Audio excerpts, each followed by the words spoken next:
Capres nomor urut 3 Ganjar Pranowo pun ikut menanggapi pernyataan Sekjen PDI Perjuangan Hasto Kristianto yang menyebut gaya debat Cawapres nomor urut 2 Gibran Rakabuming Raka meniru Jokowi di momen pemilu 2019.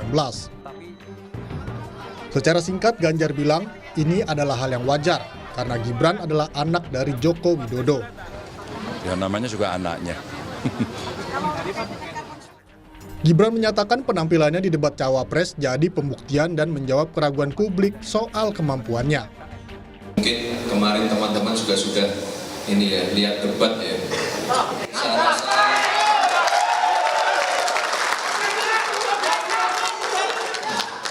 Saya rasa itu sudah cukup untuk menjawab keraguan. Ini bukan pembuktian saya, tapi pembuktian seluruh anak muda. Melihat ada bulian, nyinyiran, fitnah di sosmed, tidak perlu kita tanggapi, kita balas saja dengan pembuktian-pembuktian.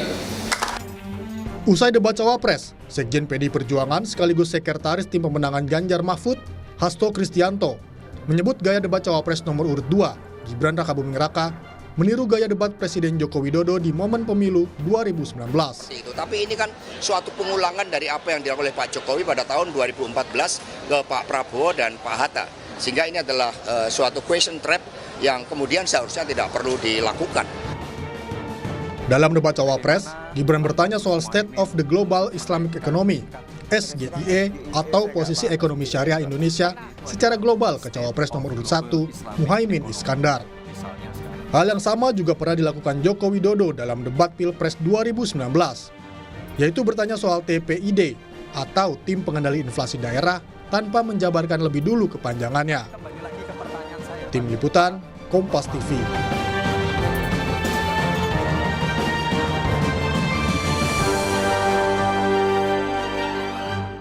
Kita ulas saudara gaya debat Gibran Rakabuming Raka Cawapres nomor urut 2 yang disebut mirip dengan sang ayah pada Pilpres 2019 lalu.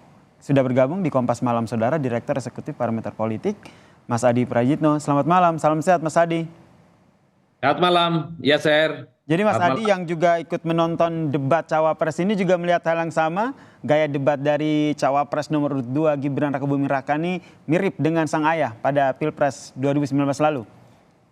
Kalau saya bukan hanya menyebut mirip, tapi bisa dipastikan 100% sama dengan Jokowi. 100% sama ya, oke. 100% sama, parameternya saya kira banyak ya. Pertama, yaitu menciptakan ekspektasi rendah terhadap Gibran. Dulu memang 2014, 2019 bahkan, Jokowi itu kan ekspektasi dalam debat kandidatnya, relatif kan tidak terlampau menjulang karena dinilai retorika, gaya bahasa, itu kan kalah jauh dari Prabowo Subianto yang bahasanya menggunakan bahasa yang cukup berapi-api dan tegas. Termasuk dengan Gibran yang sejak awal sebelum debat Cawapres itu dimulai dipersepsikan sebagai sosok yang menghindari debat, takut debat, kemudian takut berdialog dengan mahasiswa secara langsung, tidak menghadiri undangan-undangan diskusi secara umum. Dan pembuktiannya adalah di debat. Bahkan di debat itu Gibran sangat luar biasa, pilihan-pilihan katanya sesuai dengan topik, menggunakan istilah-istilah yang bahkan mempersulit dua kandidat lainnya. Persis seperti halnya Pak Jokowi ya, menggunakan istilah yang juga sempat tidak dipahami oleh Pak Prabowo saat itu. 2014 misalnya Jokowi menyebut TPID, yang Pak Prabowo pun menyebut ya nggak tahu. 2019 misalnya ada istilah unicorn, ada tol laut gitu ya, dua istilah yang juga agak susah untuk dipahami oleh Prabowo.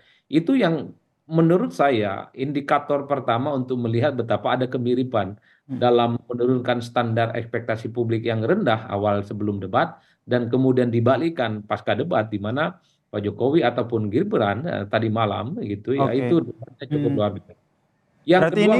Yang kedua apa Mas Adi?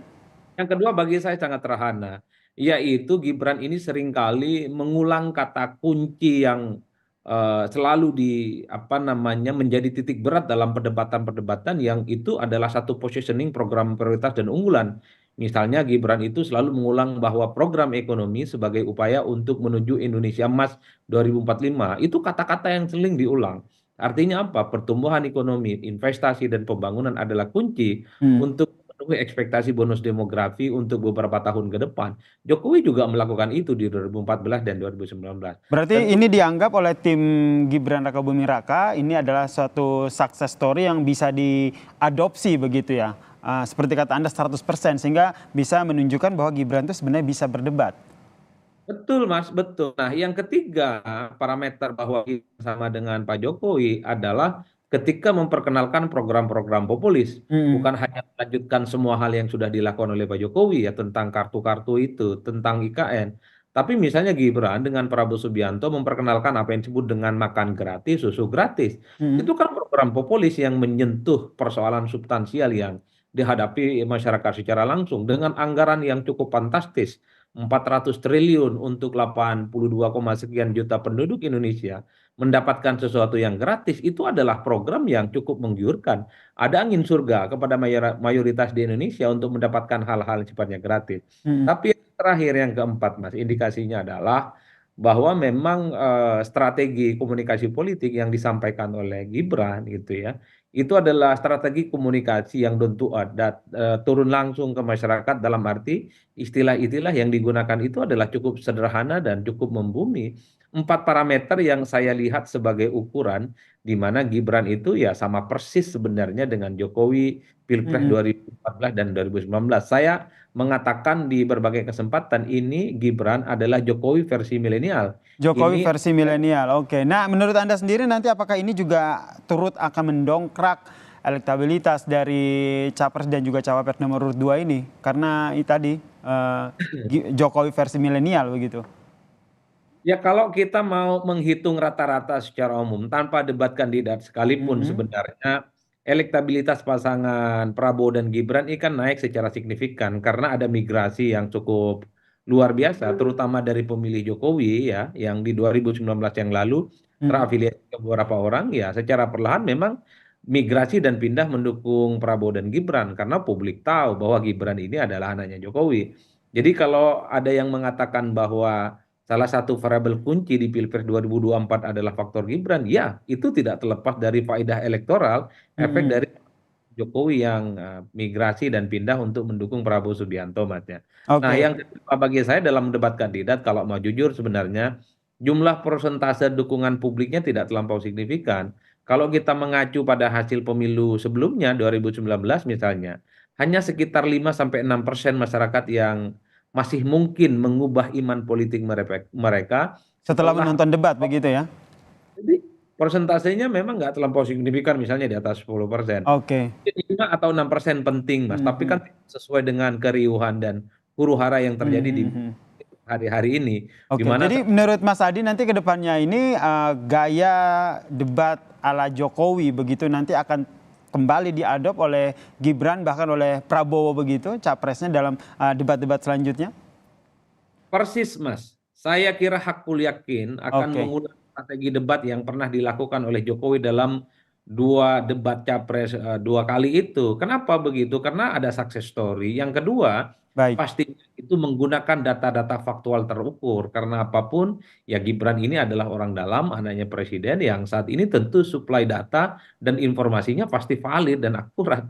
Inilah Oke. yang saya kira menjadi PR bagi penantang untuk Mhm. mencari celah kira-kira apa yang mesti menjadi peluru, ya menjadi Mhm. kritik pada kubunya Pak Prabowo dan Gibran karena kalau tidak dibarengi dengan kritik-kritik yang Baik. akurat, tentu panggung politiknya hanya akan dikuasai oleh nomor 2. Baik, kita nantikan bersama seperti apa debat-debat selanjutnya. Apalagi tadi kata Anda suplai data dan informasinya akurat begitu. Terima kasih Direktur Eksekutif Parameter Politik Mas Adi Prayitno telah bergabung bersama kami di Kompas Malam. Salam Terima sehat kasih Mas Mas. Adi.